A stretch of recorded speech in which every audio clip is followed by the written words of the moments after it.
On estime qu'au moins 3700 enfants dans les 3 pays sont orphelins d'au moins un des 2 parents, mais ils sont probablement beaucoup plus nombreux. Il y a un risque de rejet de ces enfants, au moins pendant une certaine période.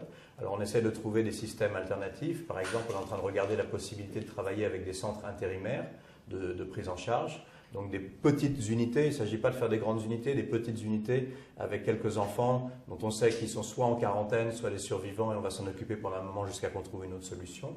Donc ça c'est important. Ou dans d'autres cas, ce que l'on fait, c'est essayer de trouver aussi des survivants, donc des gens qui ont été infectés, qui sont guéris, heureusement, et qui donc ne risquent pas d'être infectés et acceptent de prendre en charge ces enfants. Le gouvernement guinéen avait l'intention de rouvrir les écoles dans le courant du mois d'octobre, donc on va voir un peu où ça en est là-dessus. Pour les 2 autres pays, pour l'instant, il n'y a pas de nouvelle date pour ouvrir les écoles.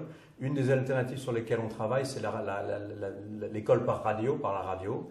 Alors évidemment, ça ne peut pas être la même scolarité, ça ne peut pas être exactement les mêmes matières, mais c'est vraiment plus ce qu'on appellerait en anglais du life skill, c'est-à-dire essayer de travailler avec les enfants, faire en sorte que les enfants gardent un contact avec l'extérieur, faire en sorte que les enfants continuent à recevoir de l'information et puis des petits cours sur certaines choses de base.